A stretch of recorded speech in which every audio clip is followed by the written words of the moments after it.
عزیز طلباء السلام علیکم۔ میں معین الدین آزاد CMM لیکچر سے آپ سے مخاطب ہوں۔ عزیز طلباء، آج ہم علامہ اقبال کی پہلی نظم کر رہے ہیں۔ سال اول میں ان کی 2 نظمیں شامل ہیں۔ پہلی نظم آج ہم کرنے جا رہے ہیں اور نظم بڑی اہم نظم ہے، خطاب بے جوانان اسلام۔ عام طور پہ عزیز طلباء یہ آ جاتی ہے خلاصے میں یا اشعار کی تشریح وہ پوچھ لیتا ہے۔ بہت اہم نظم، پیشتر اس کے کہ ہم نظم کی جانب بڑھیں، تھوڑا سا ہم اقبال کا تعارف کیے دیتے ہیں۔ ویسے تو اقبال پہ اگر تعارف شروع کیا جائے تو وہ ختم ہونے میں ہی نہ آئے۔ کتنی کتابیں لکھی جا چکی ہیں، کتنے جو ہے PhD کے مقالے لکھے جا چکے ہیں اور ابھی یہ سلسلہ جاری و ساری ہے، اور اقبالیات بطور ایک مضمون کے بھی پڑھایا جا رہا ہے۔ تو عزیز طلباء، خطاب بے جوانان اسلام۔ پہلے تھوڑا سا تعارف، چند باتیں۔ ڈاکٹر علامہ محمد اقبال، حکیم الامت، شاعر مشرق انہیں کہا جاتا ہے۔ شاعر ہیں، فلسفی ہیں، دانشور ہیں، اور پاکستان کے حوالے سے انہیں مفکر پاکستان، مصور پاکستان بھی کہا جاتا ہے۔ اپنی شاعری میں جو روش پہلے چلی آ رہی تھی اس کو برتا ہے، لیکن نئے انداز سے، روایت سے جڑے بھی رہے ہیں اور اپنا نام بھی پیدا کیا ہے۔ روایت سے جڑے رہنا، روایت کے ساتھ رہنا اور اپنے نقوش بھی چھوڑنا، یہ کسی بھی شاعر کے کلام کی خاص خوبی ہوتی ہے۔ اب کلام کی خوبیاں بیان کریں تو بے شمار ہیں۔ اگر فنی محاسن کو دیکھا جائے اور فکری محاسن کو دیکھا جائے تو بہت کچھ ہے ہمارے پاس کہنے کے لیے۔ مضمون آفرینی ہے، تخیل کی بلندی ہے۔ اب یہ وہ 2 باتیں جو ہر شاعر کے بارے میں جو ہے کہی جا سکتی ہیں، لیکن ان کے ہاں جو مضمون آفرینی ہے وہ سب سے الگ ہے۔ جو تخیل کی بلندی ہے ہر شاعر کے اندر موجود ہے، لیکن جس قسم کا تخیل اقبال کے ہاں ہے وہ آپ کو کہیں اور نہیں ملے گا۔ آپ نے کلاسیکی اردو شاعری سے منفرد طریقہ کار اختیار کیا۔ نظمیں بھی لکھیں، غزلیں بھی لکھیں۔ آپ کی جو نظمیں ہیں، غزلیں ہیں، وہ جو عمومی لب و لہجہ ہے، جو روایتی لب و لہجہ ہے، اس سے ہٹ کر ہے۔ قوم کا درد آپ کی شاعری میں جا بجا ہے، اور اقبال کا جو تصور عشق ہے وہ منفرد ہے۔ وہ نہ تو صوفیہ والا عشق ہے اور وہ نہ ہی جو دنیاوی عشق ہے، عشق مجازی ہے، جس میں عام طور پہ چھوٹی چھوٹی لذتوں کے لیے جو عاشق ہیں وہ پریشان ہوا چاہتے ہیں۔ اقبال کی شاعری کا نچوڑ ان کا تصور خودی ہے۔ اپنی ذات کو پہچاننا، اپنی ذات کا ادراک حاصل کرنا، یہ ان کی شاعری کا بڑا ہی اہم جزو ہے۔ قوم کی رہنمائی کا فریضہ انہوں نے سر انجام دیا۔ عزیز طلبہ، آپ کو پتہ ہونا چاہیے کچھ اور تصورات بھی اقبال کے ہاں جو ہے وہ ہمیں نظر آتے ہیں، جس میں ان کا تصور خودی ہے، تصور بے خودی ہے، تصور شاہین ہے، تصور حسن و عشق ہے، تصور جبریل و ابلیس ہے، ان کا نظریہ فن ہے۔ بے شمار نظریات ہیں جو ہمیں ان کی شاعری میں جا بجا ملتے ہیں، لیکن اس پہ میں زیادہ وقت نہیں لگا رہا۔ ہمارا جو اصل ٹاپک ہے اس پہ ہم نے فوکس کرنا ہے۔ تو قومی رہنمائی کا فریضہ انہوں نے سر انجام دیا۔ علامہ اقبال کی نظم کا تھوڑا سا تعارف بھی ہو جائے۔ یہ نظم بانگ درا کے حصہ سوم میں سے جو ہے وہ منتخب کی گئی ہے۔ اقبال کی شاعری کے مختلف ادوار ہیں۔ کچھ نقادوں نے اقبال کی شاعری کو 5 ادوار میں تقسیم کیا ہے، کچھ نے 4 میں کیا ہے اور کچھ نے 3 میں کیا ہے۔ ہم نے ذرا 3 کے حوالے سے بات کی ہے کہ اقبال کی شاعری کے 3 ادوار ہیں، اور یہ دوسرا دور ہے۔ جو پہلا دور ہے ان کی شاعری کا وہ وطنیت سے متعلق ہے، ٹھیک ہے۔ دوسرا جو دور ہے ان کی شاعری کا وہ ملت سے متعلق ہے، اور جو تیسرا دور ہے وہ انسانیت سے متعلق ہے۔ جنرلائز کر دیتے ہیں آسانی کے لیے۔ تو اس نظم میں یاد ماضی اور عمل کے فقدان کو دکھایا گیا ہے، اور آج کے مسلمان نوجوان کا موازنہ کیا گیا ہے پہلے کے مسلمان سے۔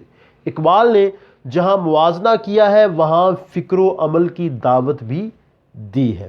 پھر اس میں تضمین کا بہت خوبصورتی سے استعمال ہوا ہے۔ تضمین کا بتا دوں، تضمین بنیادی طور پہ کسی شاعر کے مصرعے کو اپنی شاعری میں استعمال کرنا۔ کسی اور شاعر کا مصرعہ ہے، ایک مصرعہ آپ نے اپنا لگا لیا، ایک اس کا لگا لیا، تو اس کو تضمین کہتے ہیں۔ اقبال نے اس نظم میں 2 جگہ جو تضمین ہے اس کا استعمال کیا ہے۔ غنی کشمیری کا شعر ایک آخر میں آیا ہے، اور ایک جو ہے اس سے پہلے حافظ شیرازی کا جو مصرع ہے انہوں نے استعمال کیا ہے۔ یاد رکھیے تضمین کسی شاعر کو اخراج تحسین پیش کرنے کا ایک طریقہ ہوتا ہے، اور اقبال نے بہت عمدہ جو تضمین ہے وہ برتی ہے۔ پھر اقبال نے فکر فردہ کی بات کی ہے، فردہ مستقبل، فکر فردہ کہ آج کے نوجوان کو مستقبل کی فکر کیوں نہیں ہے اور وہ اس کی کیا وجوہات ہیں۔ پھر بتایا ہے کہ ہم علمی میراث کی حفاظت نہیں کر سکے، ہمارے آباء و اجداد نے جو علمی میراث ہمارے لیے چھوڑی تھی ہم اس کی حفاظت نہیں کر سکے، چاہیے تو یہ تھا کہ ہم اس میں نئے اضافے کرتے، ہم نے وہ پہلے سے جو موجود تھی وہ بھی گنوا دی۔ جہد للبقاء کا اصول یعنی سروائیول آف دی فٹیسٹ، اس کی بھی بات کرتے ہیں کہ اور جو ہے جرم ضعیفی کی سزا جو مرگ مفاجات ہے اس کا بھی وہ ذکر کرتے ہیں، یعنی جو بہترین قوم ہے وہی جو ہے وہ سروائیو کر سکتی ہے، وہی موجود رہتی ہے، یہ قدرت کا سیدھا سیدھا اصول ہے۔ عزیز طلبہ اب ہم تشریح کی جانب چلتے ہیں۔ اس نظم میں روٹین سے ہٹ کے پہلے جو ہمارا طریقہ کار رہا ہے، تین تین اشعار حوالے کے آپ کے سامنے درج کیے ہیں تاکہ آپ کو آسانی رہے۔ کبھی اے نوجوان مسلم تدبر بھی کیا تو نے، وہ کیا گردوں تھا جو تو جس کا ہے ایک ٹوٹا ہوا تارا۔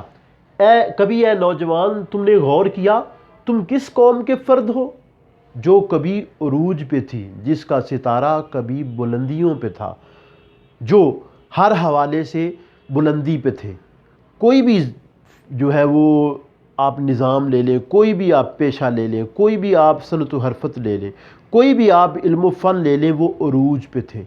طب ہو، سیاست ہو، معاشرت ہو، تہذیب و تمدن ہو، کھیتی باڑی ہو، تجارت ہو، ہر لحاظ سے وہ آسمان کی بلندیوں پہ تھے۔ لیکن پھر کیا ہوا کہ رفتہ رفتہ زوال آیا، اور زوال ایسا آیا کہ وہ سلسلہ ابھی تک جاری و ساری ہے۔ اس سلسلے کی بدولت، اس معاملے کی بدولت آج ہم بہت پیچھے رہ گئے ہیں۔ تو اقبال سوال کر رہے ہیں، استفہامیہ انداز ہے، اور نوجوان کو مخاطب کر رہے ہیں کہ اے نوجوان کبھی تو نے غور کیا، کبھی تو نے سمجھا کہ وہ کیا معاملات تھے اور اس قوم کے کیا معمولات تھے کہ وہ بلندی پہ تھی، آج زوال آبادہ ہو۔ تم اسی قوم کے فرد ہو جو کبھی ترقی میں اپنا ثانی نہ رکھتی تھی، جو علم و حرفت میں، جو سامان حرب میں، جو تعلیمی لحاظ سے بہت آگے تھی، لیکن تم جو ہے وہ اب پستی میں چلے گئے ہو۔ اس کی کیا وجہ ہے؟ اس کی وجہ سیدھی سی ہے کہ قرآن، مذہب سے دوری۔ وہ زمانے میں معزز تھے مسلمان ہو کر، اور تم خوار ہوئے تارک قرآن ہو کر۔ اپنی اصلیت سے ہو آگاہ اے غافل کہ تو قطرہ ہے لیکن مثال بحر بے پایاں بھی ہے۔ اپنی اصلیت کو پہچانو، اپنی ذات کا ادراک حاصل کرو۔ افسوس کہ ہم نے اس ادراک کو جو ہے وہ حاصل نہیں کیا، اور ہم جو ہے وہ مسلسل زوال آمادہ ہیں، زوال کی جانب جا رہے ہیں۔ اقبال کا دل اس پہ کڑتا ہے، وہ پریشانی میں، بدحالی کی کیفیت میں نوجوان کو مخاطب کرتے ہیں اور اسے یاد ماضی کی طرف لے جاتے ہیں، اور ساتھ عمل کی تلقین کر رہے ہیں کہ آج کے دور کا مسلمان ان تمام اصولوں سے پیچھے ہٹ گیا ہے۔ ہر کوئی مست میں ذوق تن آسانی ہے، تم مسلمان ہو، یہ انداز مسلمانی ہے۔ تو مسلمانی کا انداز بدل گیا، وہ جو اصول تھے، وہ جو قوانین تھے، وہ ہم نے ترک کر دیے۔ اقبال اسی چیز کی طرف ہمارا جو ہے وہ دھیان دلا رہے ہیں اور کہہ رہے ہیں کہ اے مسلمان نوجوان کبھی تو نے غور کیا وہ کیا منظرنامہ تھا، وہ کس آسمان کی بلندی پہ تھے، اور تم وہاں سے ٹوٹ کے نیچے آ گرے ہو۔ تم بھی اسی آسمان پہ چمکتے ہوئے ستارے تھے، اور اب تمہارا یہ حال ہے کہ تم جو ہے وہ روشنی کھو چکے ہو، اور جو آسمان سے جو ستارہ ٹوٹے اس کی کوئی وقت نہیں ہوتی، اس کی کوئی حیثیت نہیں ہوتی، وہ زمین پہ آتے آتے فنا ہو جاتا ہے یا معدومی کے خطرے سے دوچار ہو جاتا ہے، اور اس کی کوئی حیثیت نہیں ہوتی۔ دوسرے شعر کی جانب چلتے ہیں۔ تجھے اس قوم نے پالا ہے آغوش محبت میں، کچل ڈالا تھا جس نے پاؤں میں تاج سرے دارا۔ آغوش محبت، محبت کی آغوش، کچل ڈالا تھا، رون ڈالا تھا تاج سرے دارا، دارا کا سر۔ دارا ایران کا مشہور بادشاہ۔ ایران اس وقت جو ہے وہ ایک سپر طاقت تھا، سپر پاور تھا۔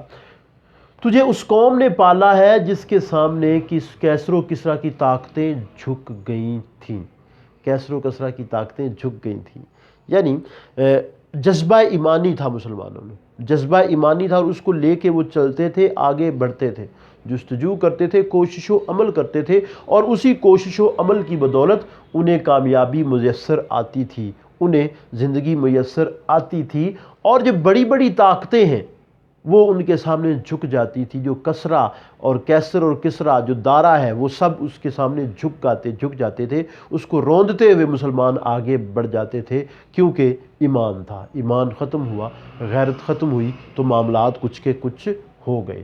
غیرت ہے بڑی چیز جہان تگ و دو میں، پہناتی ہے درویش کو تاج سرے دارا۔ تو جو غیرت ہے وہ بڑی چیز ہے، اور جو درویش ہے وہ تاج سر دارا بھی پہن لیتا ہے، شرط یہ ہے کہ وہ اپنے اعمال کو درست رکھے، اپنے معاملات کو درست رکھے۔ مٹایا کیسر و کسرا کے استبداد کو جس نے، وہ کیا تھا؟ زور حیدر، فقر بوزر، صدق سلیمانی۔ تو نہ آج مسلمانوں میں وہ چیزیں رہیں، نہ وہ کیفیات رہیں، اور عمل سے دور ہو گئے۔ جیسے ہی عمل سے دور ہوئے، حالات خراب ہونے شروع ہو گئے، معاملات خراب ہونے شروع ہو گئے۔ اسی کیفیت کو شاعر نے یہاں پہ برتا ہے، خوبصورتی سے استعمال کیا ہے۔ اور وہ مسلمان جنگ میں جاتے تھے تو رکتے نہ تھے، ٹل نہ سکتے تھے، اگر جنگ میں اڑ جاتے تھے، پاؤں شیروں کے بھی میدان سے اکھڑ جاتے تھے۔ تو جو شیر ہیں ان کے بھی جو پاؤں ہیں وہ اکھڑ جاتے تھے۔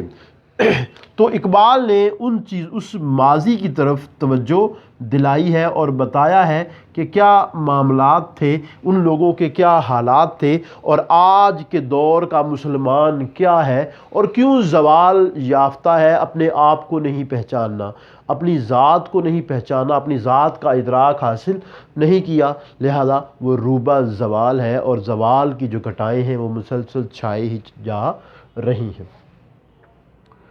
تو تجھے اس قوم نے پالا ہے، اس قوم کو دیکھ، وہ قوم کس بلندی پہ تھی، کس مقام پہ تھی، اور آج تم کس مقام پر پہنچ گئے ہو۔ تیسرے شعر کی جانب چلتے ہیں۔ تیسرا شعر، تمدن آفریں خلاق آئین جہاں داری، وہ صحرائے عرب یعنی شتربانوں کا گہوارہ۔ تمدن آفرین، آفرین کلمہ تحسین ہے، تمدن رہن سہن، ان کا رہن سہن اتنا عمدہ ہو گیا کہ لوگوں نے آفرین کہا، لوگوں نے کلمہ ستائش کہا۔ آئین جہاں داری، پوری دنیا کو جو ہے، دنیا کو اصول دیے زندگی گزارنے کے، سلیقے سمجھائے۔ وہ صحرائے عرب یعنی شتربانوں کا گہوارہ، شتربان اونٹ پالنے والے۔ عزیز طلبہ، آپ جب اس شعر کی تشریح کریں گے تو تھوڑا سا ماضی کی طرف آپ کو جانا پڑے گا، دور ظلمت کی طرف جانا پڑے گا۔ عرب کے لوگ اونٹوں کے درمیان غیر مہذب زندگی گزارتے تھے، پھر ایک زمانے نے ان سے تہذیب سیکھی۔ اسلام سے قبل ان کی کیا حالت تھی؟ وہ اونٹوں کے درمیان رہتے تھے، اور ان کے درمیان جو لڑائی جھگڑے ہیں، جو فسق و فجور ہے، جو لڑائی ہے، وہ عام تھی۔ چھوٹی چھوٹی بات پہ وہ جھگڑ پڑتے تھے۔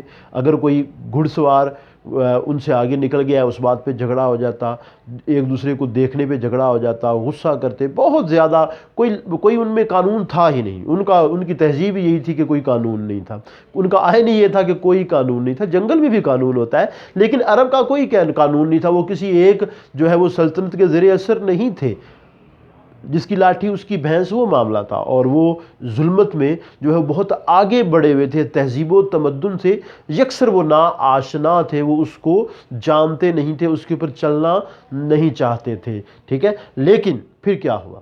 پھر اسلام آیا، اور جب اسلام آیا کایا کلب ہوگی، ان کی پوری زندگی تبدیل ہوگی، ان کی زندگی کے معاملات یکسر بدل گئے، اور ایسے بدلے کہ پھر جو پوری دنیا ہے انہوں نے ان سے تہذیب سیکھی، پوری دنیا نے تہذیب سیکھی، پوری دنیا نے چلن سیکھا، اور زمانے نے اصول سیکھے، قوانین سیکھے۔ غرض میں کیا کہوں کہ وہ صحرا نشیں کیا تھے، جہانگیرو جہاندارو جہاں بانو جہاں آرا۔ اسی نظم کا شعر ہے، یہ آپ کے نصاب میں شامل نہیں ہے لیکن اسی نظم کا شعر ہے۔ تو وہ کیا تھے؟ وہ صحرا نشین کیا تھے؟ وہ تہذیب پہ جو ہے وہ چلنے لگے، اسلام نے ان کو یکسر بدل دیا، اسلام پر انہوں نے عمل کیا، اور پھر ان کی تہذیب دنیا کی بہترین تہذیب کہلائی۔ آج کیا ہوا؟ وہ تہذیب مٹ گئی، وہ چیز باقی نہ رہی۔ وجہ ایمان ختم ہو گیا، عشق دل میں نہیں رہا، بجھی عشق کی آگ اندھیر ہے، مسلمان ہی راکھ کا ڈھیر ہے۔ اب تم راکھ کا ڈھیر ہے۔ اے نوجوان آج کیا ہے؟ آج کچھ بھی نہیں ہے۔ یہ چمن وہ ہے کہ تھا جس کے لیے سامان ناز، لالہ صحرا جسے کہتے ہیں تہذیب حجاز۔ تو یہ وہ مسلمان تھے، لیکن افسوس کہ اے نوجوان تم نے ان اعلیٰ اخلاق کو نہیں پہنچایا، ان اعلیٰ اوصاف کو نہیں جو ہے وہ استعمال کیا۔ پھر کیا ہوا؟ تم زوال آمادہ ہو گئے، اور زوال کا سلسلہ ابھی بھی جاری و ساری ہے۔ عزیز طلبہ، یہ تھا آج کا لیکچر، یہ پہلا حصہ ہے، تو بقیہ بھی اس کے بعد ہے۔ آپ اس کو لائک کیجئے، شیئر کیجئے اور سبسکرائب کیجئے ہمارا چینل، تاکہ یہ علمی سلسلہ آگے چلتا رہے۔ السلام علیکم۔